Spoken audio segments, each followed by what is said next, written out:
Hey guys, this is Chris Person, And Tina Amini. and we are here to talk about Bioshock. This is going to be Spoiler Town. Very, very spoilerific. And I apologize in advance for a raspy voice. I'm still recovering post-PAX. She had Pax Pox. I had PAX. We're going to be talking about the game as a whole, as well as crazy theories, because there are a lot of crazy theories, but also more broadly what we like about the game. Tina, this game is good, you know? It's pretty damn good, yeah. I mean, it's probably not what a lot of people expected, at least the ending to be. But I think that it wrapped itself up pretty nicely, especially in terms of like tying into what Bioshock as a whole is about. So let's start with the ending. I think we should also talk about the fact that the game did some things not well. You know, there are times when it doesn't let you know what the rules of this universe are. Yeah, and part of that is definitely, I think, intentional, because it's interesting to figure out things on your own and like make assumptions based off of the very minor details you have.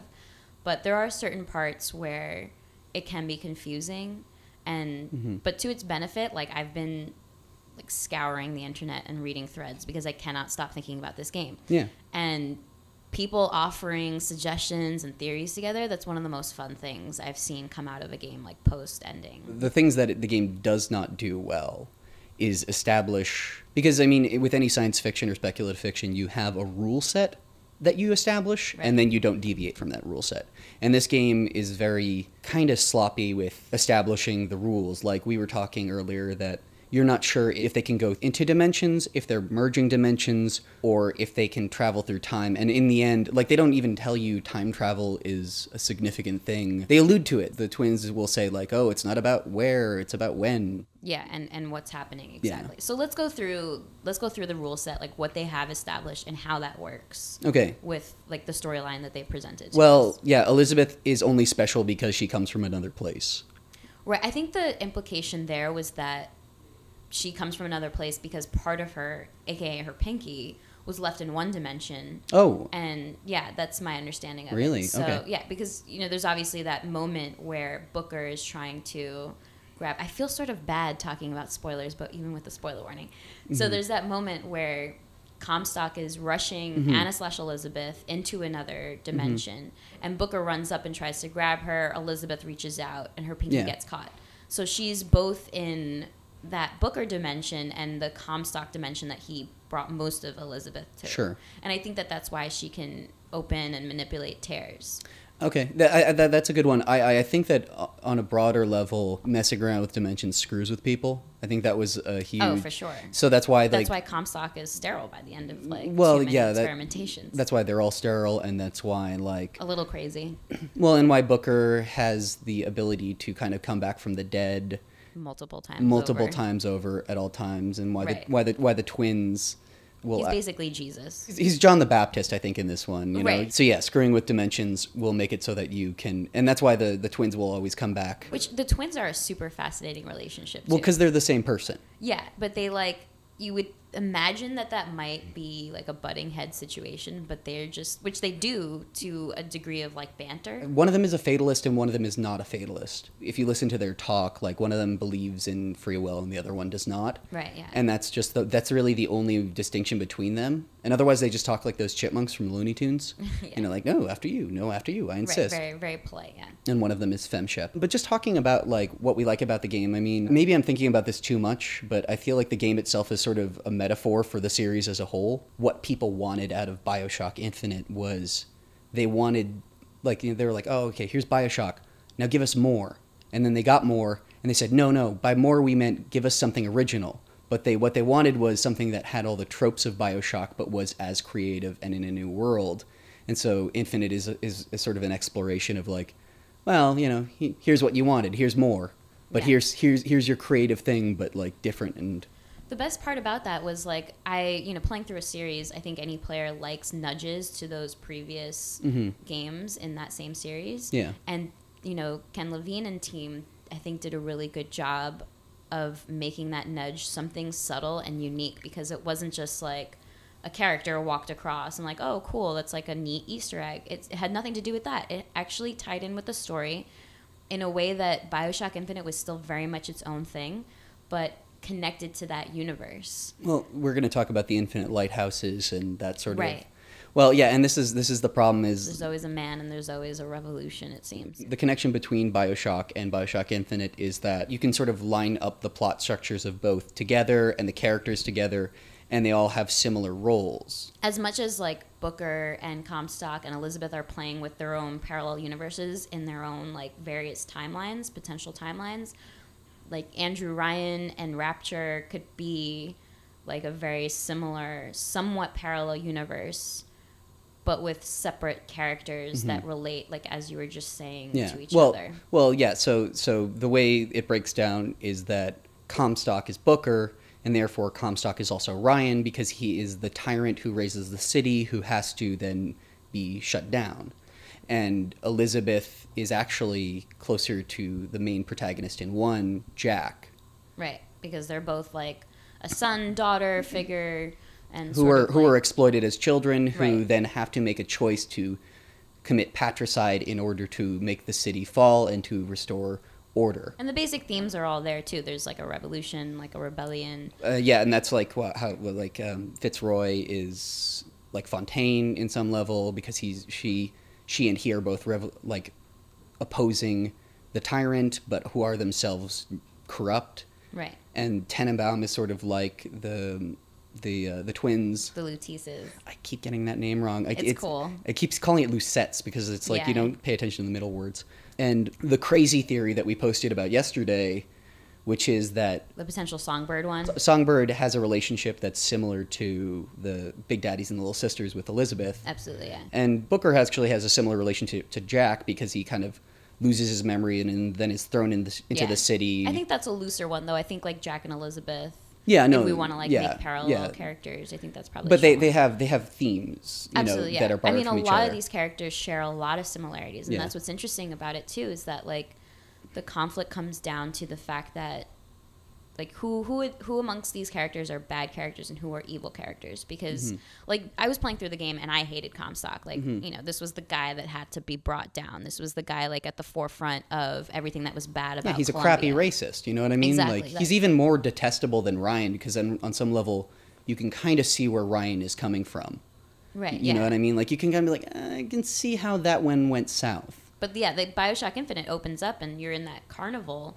And somebody's asking you to throw a baseball at like an Irish black couple, and you're just thinking like Comstock is just downright awful. Clearly. Which by the way, I know I'm from Massachusetts. Most of my family is Irish, and that was like, oh yeah, that's you would not fit in at Columbia. No, they would not like me at all. Oh, the crazy theory by the way is that Songbird is actually Fitzpatrick.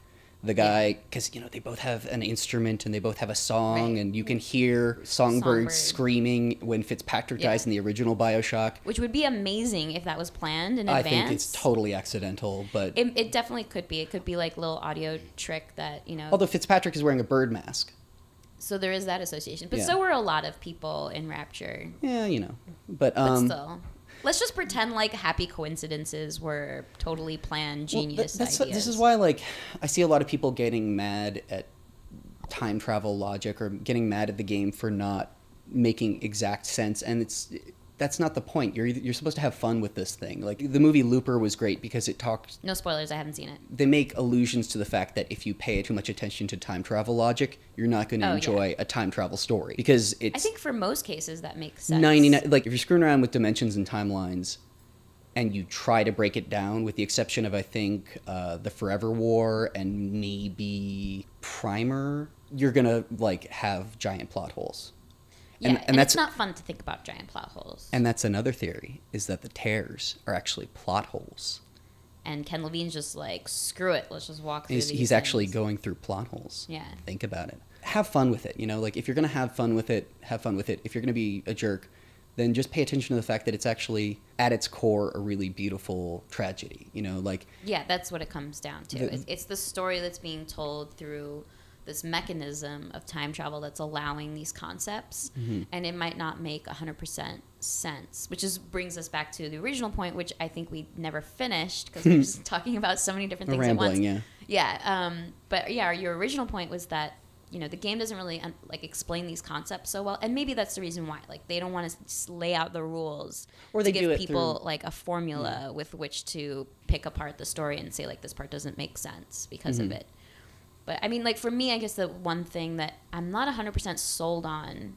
Okay, so let's go through the ending. Like basically, the ending is that Booker is Comstock, and in order to put an end to the treachery, you can't just kill Comstock because then. Like the loop will still be in forward motion because like whether or not it comes down to the baptism, whether or not Booker becomes Comstock or stays Booker, whether or not he accepts or denies the baptism, this loop will still continue. That's also the song that they're singing in the beginning of the game is the song "Will the Circle Remain Unbroken?" So which, as according to Elizabeth and according to the ending of Bioshock Infinite, it will. If we're playing along with the song. Essentially, they go back to the point at which all of those worlds diverge, and then they prevent those worlds from ever existing. Exactly. Which creates a grandfather paradox, but don't think about it because seriously, you're just going to make... That's just overcomplicated. Yeah, you're going to make it worse. Yeah. But what it comes down to is exactly that, where like a timeline is a tree branch, and if you go and cut it off at the stem where it branches, then that will never happen. Yeah, But also that's missing the point. I was actually listening to Levine talk on NPR, and he was saying that, a tragedy, what makes a tragedy tragic is potentiality. Romeo and Juliet could have been lovers and could have actually lived a happy life together, but because they don't, that is what defines that tragedy. And the tragedy is that Booker could have had a lovely relationship with his daughter, right. Or even the city itself could have been a beautiful place. And that's what I love about this game is that when you first get into the city of Columbia, you are kind of shocked because you never saw Rapture at its height. You never saw it when it was gorgeous. Collapse, yeah. But this is pre-collapse, and there's moments where you're really enjoying yourself, and you're like, I thought the carnival was going to be like this exciting, delightful experience. I played around in the carnival. It was great. I played games. Yeah, I know. And there are moments where you're like at the beach, and you're like, this kind of is rad. Yeah, and then you could be awesome. And then you get to like the bathrooms, and you're like, oh, it's not. Potatoes in bathrooms, though. So food everywhere. Yeah. Oh god, that's so fucked up. Also, I like how they intentionally do mess with you about choice, because so much choice was put on you in the first game. Yeah, like bird or cage necklace. That was a serious decision for me. Did anyone ever choose cage? I chose cage. Did anyone ever choose to throw a potato at the mixed race couple? I think it was a baseball, but regardless, no. I don't. I mean, who did? Who would do that? See, with the exception, none of those choices are ever really... I chose bird. I don't know anybody chose cage. I don't think it makes a difference. I think it's just like have fun with this kind of thing. But that they're messing with you if you are expecting a choice. Right. And that's why the whole... Although I do wonder if you chose to throw the baseball at the couple, if somebody would have still grabbed your arm and said, oh, this is the false prophet, and recognized you. I guess he would have because it was on his hand. You would have seen your hand, yeah. All right, fair enough. So and then it would have choice, and then it would have lectured you later on when you met those people. Yeah. It's funny. This is probably the mad scientist theory here could be, people were a little bit upset in Bioshock 1 that harvesting or not harvesting the little sisters, that big choice that you were supposed to make, didn't really make too much of an impact. Or I think that's what some people think. And in Bioshock Infinite, it's basically telling you don't have a choice because there are simply constants and there are variables, and you can manipulate these things, but ultimately it's resulting in the same thing. So you don't have a choice. Well, also I hate binary moral choices. Yeah. I think everyone has gotten really, really sick of binary moral choices in games, like the idea of you can do the good thing, you can do the bad thing. Yep. And it's most of the time doing the good thing is the more rewarding one, unless you're actually playing something in which being bad is really fun. And like Mass Effect, I guess. Although I always played Renegade. I always play Paragon. Okay. People always forget the ending of the original Bioshock. Although I really like the good ending of the original Bioshock, we're kind of flat. In a lot of ways, the original Bioshock should have ended when you kill Ryan. Yeah. And in many ways, that's how this game ends. So it ends in the right point. There's not this big, crappy boss fight after the fact. Right. You know what I mean? There is that moment, though, which, that was kind of anticlimactic because you're just, bashing this dude's head into this, thing of water. The basin? The basin. And I felt bad for the guy because he's old and he's like sort of being reunited with his daughter at that moment. And I mean, you are killing yourself too, so that's kind of weird. But in general, it felt like a sad moment. I felt like Comstock was always the enemy. He was like, you know. And he knows what Booker did. So you're shutting him up, so you feel guilty for shutting him up, you know. Yeah, and you can tell Elizabeth knows too. Like she's not, feels like you've intentionally shut him up. You both know that. Yeah. You both kind of know that. But he doesn't actually know what's going on still at that point. There's a lot of drowning in this game. There is a lot of drowning. I mean, it's a baptism motif. Someone commented on my Songbird article the other day saying, like, Elizabeth tends to drown everything that she loves. And that it's kind of true. I mean, I think it only happens twice, but it's still funny enough. And you drown yourself. Right, but she's not drowning she's herself. Not drowning, yeah. Although, in a way, she is. Because as she's drowning Booker... her Elizabeth start to disappear. One thing that's great about that is that you can see the first version of Elizabeth on the left-hand side of the screen. The first art, where her hair is a little more of a sort of traditional, sharper bob cut. Yeah, which I didn't mind. I like her hair short in general. Yeah, she looks good that way. Yeah. It suits her. But let's talk about the real ending. Real ending? Yeah, it's not drowning Booker. It's not the infinite loop. It's not returning back to Rapture. It's not any of that. What it actually is right after the credits roll. Did you watch until the end? You actually were poking me at the time. What's that? I was actually next to you when I was watching that ending. Oh, okay. So when you were like, stop watching? Yeah. Okay, Oh, yeah, when he goes into the... when he like opens the door again, yeah. So Chris, just for the record, Chris finished this before me in the office, and I turned around to say something to him, I think, and he was like, stop looking at the screen. And I was like, oh, Jesus, what's happening? No, I was like, just give me a moment. Just give me a moment. Just give me a moment. I should not have been looking at that point because spoilers. But yeah, regardless, so that's the real ending. Like post credits is... you know, we don't know if Anna, because she's not Elizabeth at this point, if she is in there. So we don't know if Anna is actually in the crib or not. But that's what it seems to be alluding to, that because they cut off the stem right there, because Booker still exists, and his wife... I don't think Booker exists, because remember, he gets baptized before... But, you know, just because he still existed before the baptism. The baptism is that moment where Booker changes either into the depressed Booker that sells off Anna or the, like, crazy Booker that becomes Comstock. Okay. And so, but that is the afterlife, though. What, that scene post-credits? Yeah. Is it? Yeah. How do you know? Because that's where he goes when he dies. That's where he goes when he passes out, isn't it? I thought that's where he goes when he dies, and then he, like...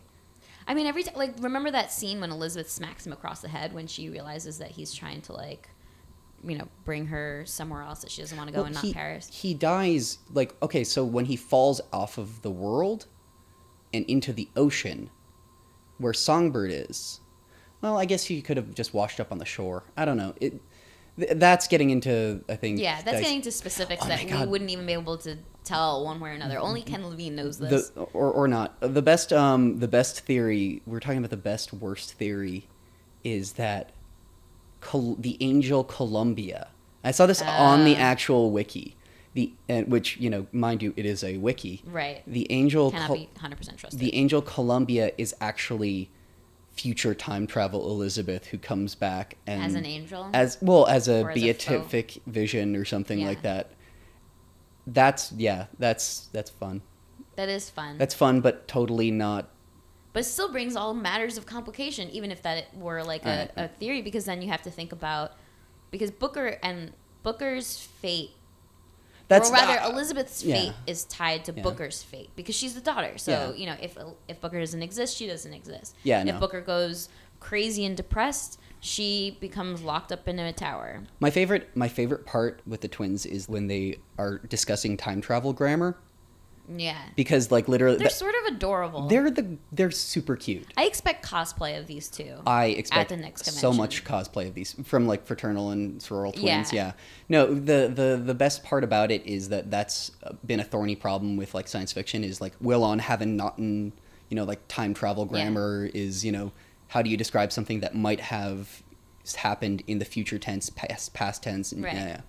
Yeah, we clearly need them as guest podcasters right now because that would be a fascinating conversation. They would know the rules of time travel. Time-space travel. Right. So they don't even know specifically, because they have like back and forth discussions about these things. So what else? I mean, what else is there? There's so much to talk about. Yeah, this the game, like, it's an everlasting gobstopper. Exactly. Like, I've really been thinking about Songbird a lot. And I know that a lot of people think, like, Songbird wasn't used as often in the game as they might have expected he's to. Not. Which, yeah, he's not. He's definitely not. I want more of him. Like, absolutely. And I suspect, as many other people have, that, like, future DLC will focus on that, which I really hope that it does, because I like that character so much. But regardless, like, I still felt his presence throughout the game because it was still a concept, like, looming. And it was very much a part of Elizabeth's life and who she is. But that brings me to the question of, like, who's a good character and who's a bad character, like, morally speaking. Because in a sense, like, Booker, I'm not certain about Booker and, like, the kind of character that he has.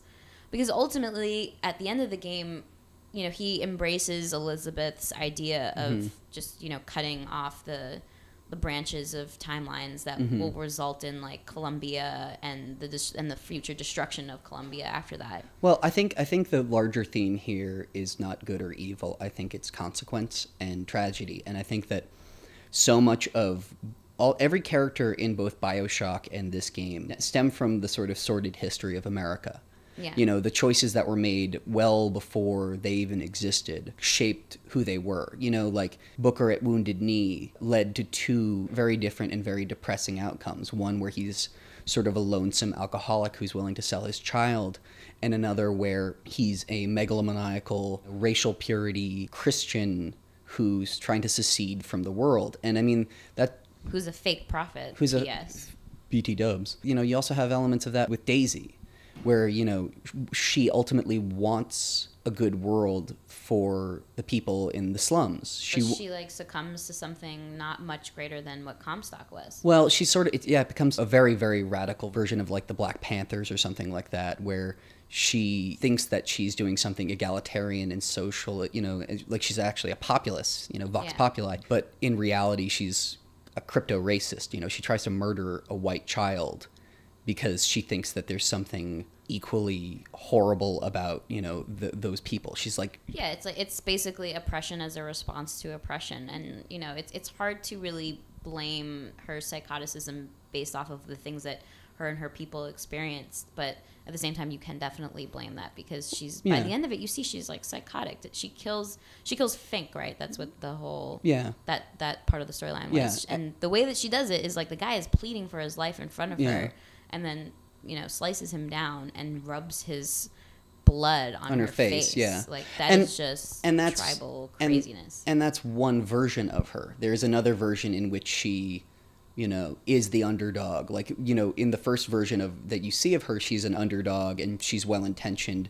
But that's the thing is, like, is you know, that actually down, her? Deep down, that is her, and it comes back to constants and variables. So, like, in this universe, like, this minor detail happened, or you know, this change happened, and brings you down to a different path. But ultimately, she goes down to that path because she has it in her to be affected in such a way, and it's a consequence of immense poverty and abuse and years and years and years of being a second-class citizen, for lack of a better word.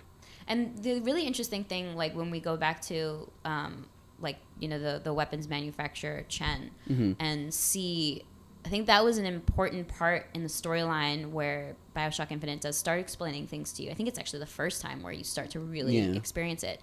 And basically what happens is, like, first off, no matter what you do, you can't save Chen. So Chen's fate is sealed to death. He's screwed, poor guy. Yeah, poor guy. Yeah, he's actually the one, like, totally... guy I feel bad for. Yeah, because, like, cool he's just sitting there. I mean, not that... Wives. Yeah, he's just sitting there making, like, weapons. And although apparently in any universe, Chen can be married to, like, a pretty woman. So I can't feel too bad for him. Yeah. But... Who has a shrine. Right, yeah. A shrine. Praying about him. Yeah. Probably has, like, he probably has, like, a Hindu wife in one world. And, you know, Zoroastrian wife in another world. Yeah. But so that's a moment where we start to realize, like, the distinctions between parallel universes that we can step into. And at that point you see that, or I felt like no matter what change it was, like whether the Vox Populi get the weapons or whether Fink kills Chen and the Vox Populi never get their weapons, regardless, one part of Columbia is suffering. Yeah. Whether it's, like, the founders being defeated, or when you came, I think it was afterwards, after you go and the Vox Populi have gotten all the weapons, and Chen is still dead with his white wife, or regardless. Yeah. You see that like Shantytown is just a wreck still, and there are certain things that you just can't change, and one of those things that you can't change is that things are going to be depressing in Colombia, and I think Colombia just couldn't work. Well, because Colombia is a giant, I mean, if you look into the lore, it's a giant floating metaphor for American exceptionalism. Right. Like, it was actually meant to be this crazy floating advertisement for America and freedom. The American government made it, and then it seceded, essentially. Right. It's an old ideology that has to die. It's an old ideology that you have to get over, because it's never going to get better, in the same way that, like, Rapture is meant to die, because it's a very specific, very pointed, and very unrealistic morphing of something that might have been more reasonable at one time, or might have turned into something reasonable at some time. Yeah, and their founders started off with, I think, fair intentions. Like, Andrew Ryan and Comstock, like, they were fairly reasonable people to begin with, perhaps, in some ways, but they were definitely headed in a direction that was going to completely destroy the societies that they dreamed about. Oh, also, we have to mention the music in this game rules. Yeah, it definitely does. All right, I think that's as much as we have to say for now on... there's definitely more to say, but not enough time in the day to do so. Feel free to sound off in the comments. Thank you for listening to us ramble about this game. If you have any other theories, or if you have things you liked about the game, things you hated about the game, things you thought the game could have done better, just sound off. Yeah, let us know. We're interested. We will talk about this game to death. All right. Talk to you later. See you.